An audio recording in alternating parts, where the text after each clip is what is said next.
उस टाइम उनकी उम्र कितनी थी मेरे को एक बार बता देना, जिस टाइम इतना बड़ा काफिला जमा किया। ठीक है भाई, एक बार एज मेरे को बताना कितनी मत थी, अगर आपको पता हो। पता ही होगा आपको तो भाई, आप इतनी गहराई से इस्लाम को फॉलो करते हो भाई आप। हेलो गाइस, मेरा नाम है शिवम। मेरा नाम नैनो। तो भाई मोहम्मद लास्ट वर्ड, ठीक है, तो इस पे रिएक्शन देते हैं। खुइस्तानी की वीडियो है, तो स्टार्ट करते हैं।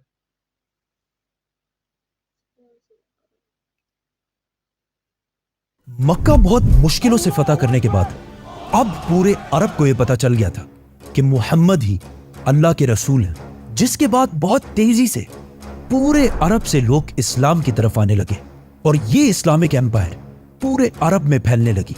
अब मुसलमानों के लिए अरब में कोई भी खतरा नहीं था, लेकिन अरब से बाहर दुनिया की सबसे बड़ी सुपर पावर रोमन एम्पायर अरबों को यूनाइट होते देखकर बिल्कुल भी खुश नहीं थी, जिसकी वजह से पूरी दुनिया में ये बातें फैलने लगी कि बहुत जल्द रोमन एम्पायर मुसलमानों पर हमला करने वाली है ताकि वो अरबों को यूनाइट होने से रोक सके। कुछ लोगों ने कहा कि रोमन्स 40,000 और कुछ लोगों ने कहा कि 1 लाख की फौज लेकर रोमन्स मुसलमानों की तरफ बढ़ रहे हैं, जिससे मुसलमान हर टाइम अलर्ट रहने लगे कि किसी भी टाइम रोमन्स हमला कर सकते हैं। तो आखिर आप सल्लल्लाहु अलैहि वसल्लम ने हिजरत के 9 साल बाद रोमन एम्पायर से जंग का ऐलान कर दिया और इनके खिलाफ मुसलमानों की एक फौज जमा करना शुरू कर दी।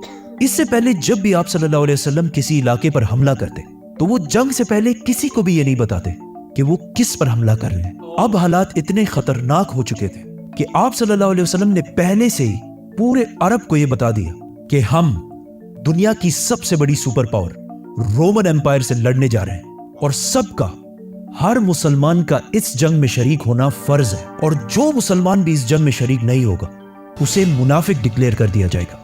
रोमन एम्पायर इससे कुछ ही अरसा पहले पर्शियन एम्पायर को हराकर दुनिया की सबसे बड़ी सुपर पावर बन चुकी थी, जिसको चैलेंज करना इम्पॉसिबल हो गया था और सबका यह ख्याल था कि अरबी जो अभी कुछ ही अरसा पहले यूनाइट हुए हैं वो कभी भी रोमन एम्पायर से नहीं लड़ सकते। और मुनाफिकों ने भी मुसलमानों को रोमन एम्पायर की ताकत से डराना शुरू कर दिया, जिसकी वजह से रसूलुल्लाह सल्लल्लाहु अलैहि वसल्लम की रोमन एम्पायर से जंग के ऐलान के बाद अरब में 2 फ्रैक्शंस बने। एक जो अपना सब कुछ कुर्बान करके बगैर किसी खौफ के मदीना की तरफ जंग में शामिल होने के लिए रवाना हुए, और दूसरे वो जो इस इतने खतरनाक जंग से बचने के लिए बहाने बनाने लगे। आहिस्ता आहिस्ता पूरे अरब से लोगों ने इस फौज को ज्वाइन करना शुरू किया और आखिर इस फौज का नंबर 30,000 तक पहुंच गया और ये फौज अरब की सबसे बड़ी फौज बन गई। लेकिन इतने बड़े फौज को मैनेज करना भी कोई आसान काम नहीं था, क्योंकि ये जंग मुसलमानों को साल के सबसे गर्म टाइम में करनी थी,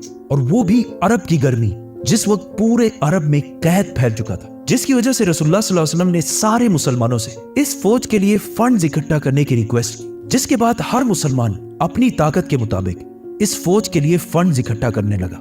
रसूलुल्लाह सल्लल्लाहु अलैहि वसल्लम अब तक हर जंग के बाद जो भी माले गनीमत हासिल करते थे उसे बहुत जेनरसली पूरे मुसलमानों में तकसीम कर देते थे। तो अब मुसलमानों की बारी थी कि वो भी रसूलुल्लाह सल्लल्लाहु अलैहि वसल्लम की उसी तरह मदद करें। तो हजरत उमर रज़ियल्लाहु ताला अन्हु, जो हमेशा अच्छे कामों में हजरत अबू बकर रज़ियल्लाहु ताला अन्हु से एक स्टेप पीछे रहते थे, उन्होंने इस बार अबू बकर रज़ियल्लाहु ताला अन्हु से जीतने के लिए सबसे पहले जाकर अपनी सारी दौलत का आधा रसूलुल्लाह सल्लल्लाहु अलैहि वसल्लम के सामने रखा। लेकिन कुछ ही देर बाद अबू बकर रज़ियल्लाहु ताला अन्हु अपनी सारी दौलत और अपने घर का सारा सामान लेकर रसूलुल्लाह सल्लल्लाहु अलैहि वसल्लम के पास आए और एक बार फिर हजरत उमर रज़ियल्लाहु ताला अन्हु से आगे निकल, जिसके बाद हजरत उस्मान रज़ियल्लाहु ताला अन्हु, जो उस वक्त मदीना के बाजार की सबसे मालदार शख्सियत थी, उन्होंने 900 ऊंट, 100 घोड़े और 1000 दिनार डोनेट किए, और हजरत अब्दुर्रहमान बिन औफ ने भी बहुत सारे ऊंट, घोड़े और माल डोनेट किया। ये तो वो सहाबी थे जिनके पास अपना बिजनेस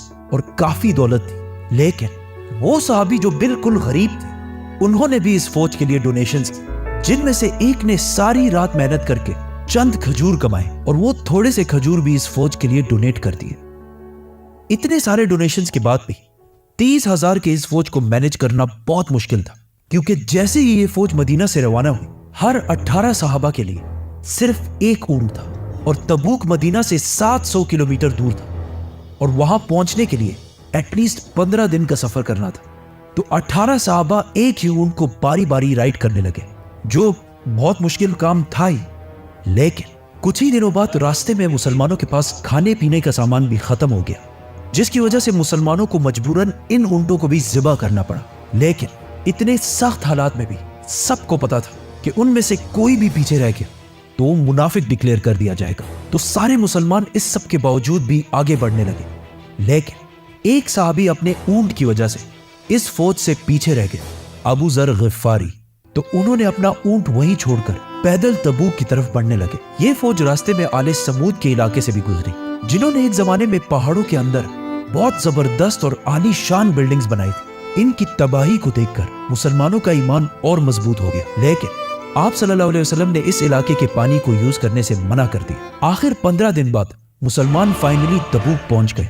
तबूक मुसलमानों की एम्पायर से बाहर गस्सानी किंगडम के बिल्कुल सेंटर में एक सिटी थी, विच मीन्स मुसलमान अपना इलाका छोड़कर दुश्मन के इलाके के बिल्कुल सेंटर तक पहुंच गए। और वहां पहुंचते ही मुसलमान रोमन एम्पायर से लड़ने के लिए बिल्कुल तैयार हो गए और सफों में खड़े हो गए। लेकिन काफी टाइम इंतजार करने के बाद भी नथिंग, बिल्कुल खामोशी, और कोई भी मुसलमानों से लड़ने के लिए नहीं आया। अब यहां पर कुछ कंफ्यूजन है। कुछ स्कॉलर्स कहते हैं कि रोमन्स मुसलमानों की इतनी बड़ी फौज देखकर डर गए और जंग से पहले ही उनकी फौज इधर उधर बिखर गई, क्योंकि मुसलमान इससे पहले हर जंग में अपने से 3 गुना बड़ी फौज से लड़ती थी। बदर में मुसलमान 300 और दुश्मन 1000, ओहद में मुसलमान 1000 और दुश्मन 3000, और खंदक में मुसलमान 3000 और दुश्मन 10,000। और कुछ लोग ऐसे भी हैं जो कहते हैं कि कभी किसी फौज ने मुसलमानों पर हमला किया ही नहीं था, ये बस अफवाहें थी। जो भी था, इस वाकये के बाद पूरे अरब में ये बात फैल गई कि मुसलमान फौज लेकर रोमन एम्पायर के बॉर्डर तक गई और उन्हें जंग की दावत भी दी। लेकिन रोमन एम्पायर, दुनिया की सबसे बड़ी सुपर पावर, मुसलमानों से डर के जंग से भाग गई। अब तक पूरी दुनिया मुसलमानों को बस एक छोटी सी फोर्स समझते थे, लेकिन इस वाकये के बाद मुसलमानों को पूरी दुनिया एज अ ग्लोबल पावर देखने लगी। तबूक के पास जितने भी छोटे छोटे किंगडम्स थे वो अब तक रोमन एम्पायर के अंडर रहते थे। लेकिन मुसलमानों की इस ताकत को देखने के बाद उन्होंने रोमन एम्पायर को छोड़कर आप सल्लल्लाहु अलैहि वसल्लम के सामने सरेंडर कर दिए और जिजिया देने का भी वादा किया। और जो स्टेट्स अब तक रोमन एम्पायर के गुलाम थे, अब वो मुसलमानों के वेसल स्टेट्स बन गए।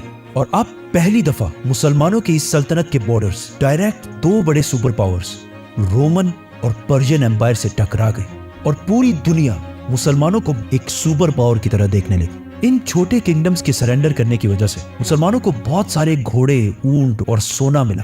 और आखिर 20 दिन तबूक में स्टे करने के बाद आप सल्लल्लाहु अलैहि वसल्लम और ये 30,000 का लश्कर वापस मदीना पहुंचे, जहां इनको बहुत जबरदस्त तरीके से वेलकम किया गया, क्योंकि जो फायदा मुसलमानों को रोमन से जंग के बाद हासिल होना था वो बगैर किसी जंग के मुसलमानों को मिल गया। और मुसलमानों के दरमियान जो ट्रेटर्स, मुनाफिकीन थे, वो भी सारे मुसलमानों के सामने आ गए।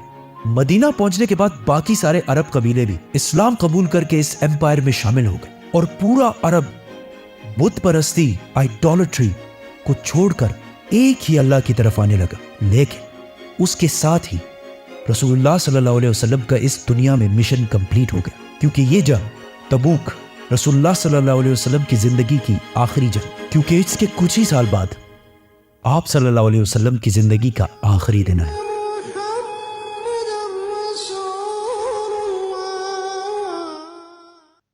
सॉरी, मेरे को थोड़ी खांसी हो रही, मैं बीच बीच में थोड़ा खांसी हो रही। तो वीडियो बहुत अच्छी थी। जैसे भाई 30,000 लोगों को लेके जाना, और वो भी ऐसे हालात में कि भाई जहाँ गर्मी, ऐसी गर्मी पड़ती है जहाँ 45 डिग्री पार, ठीक है, ऐसी में 30,000 लोगों को इकट्ठा करना, लेके जाना, खाना पानी भाई, और वो भी जंग के लिए कि पता भी नहीं वापस आएंगे कि नहीं आएंगे, और लोगों को इकट्ठा करना। कोई लोग भाग जा रहे नहीं है, ठीक है, कि हम नहीं जा रहे, ये नहीं भाई, जा रहे लोग, ठीक है। और एक ऊंट पे 18 बंदे थे, मतलब बारी बारी से चढ़ रहे थे, वो कर रहे थे। और ऊंट को भी तो रेस्ट चाहिए। तो भाई बहुत अच्छा लगा हमें। उस टाइम उनकी उम्र कितनी थी मेरे को एक बार बता देना, जिस टाइम इतना बड़ा काफिला जमा किया, ठीक है भाई। एक बार एज मेरे को बताना कितनी मत थी, अगर आपको पता ही होगा आपको, तो भाई आप इतनी गहराई से इस्लाम को फॉलो करते हो भाई, आप बचपन से आपने स्टोरियां सुनी होगी। हम तो अब इस्लाम को जान रहे हैं, वो भी आपके थ्रू, जो आप कमेंट करते हो उसके थ्रू। तो मैं इसलिए कह रहा हूँ कि आप हमको ना ऐसी चीजें कमेंट करो जिससे हमको इस्लाम के बारे में, जो स्टार्टिंग इस्लाम है उसके बारे में जानने का और ज्यादा मौका मिले, ना कि आप सीधा ही कोई नात है, जैसे हम नात सुनते हैं, जैसे कुछ नात हमको समझ में आ रहा है, हरा गुम्बद हमने सुना, अच्छा लगा, और दूसरे, मगर अब किसी के बारे में तो हमको बिल्कुल समझ में नहीं आई, क्योंकि हम अभी जानते ही नहीं है बिल्कुल, हम तो स्टार्टिंग स्टेज पे है, ठीक है।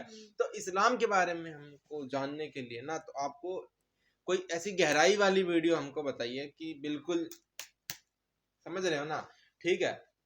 बाकी खोहिस्तानी भाई, खोहिस्तानी की भी बात करनी पड़ेगी, जो ये इनकी नॉलेज है, जो भाई रिसर्च करते हैं, ऐसा लगता है ये उस टाइम की लड़ाई में थे। बात करते कुछ नहीं, ये तो मजाक की बात है, ठीक है। अच्छी वीडियो थी, ठीक है। रोमन के पास गए भाई, ये बहुत अलग बात है कि डर गए रोमन और नहीं हुई जंग, ठीक है। और बाद में फायदा भी हुआ, ठीक है, फायदा हुआ कि बिना किसी को मारे या बिना नुकसान हुए, ठीक है, वापिस आए। और जो फायदा मरने के बाद होना चाहिए था या लड़ाई के बाद होना चाहिए, पहले ही फायदा हो गया, और इज्जत और बड़ी होगी आसपास के मुल्कों में भी, ठीक है। तो यही है, कुछ अच्छा लगा तो लाइक सब्सक्राइब कर देना। बाकी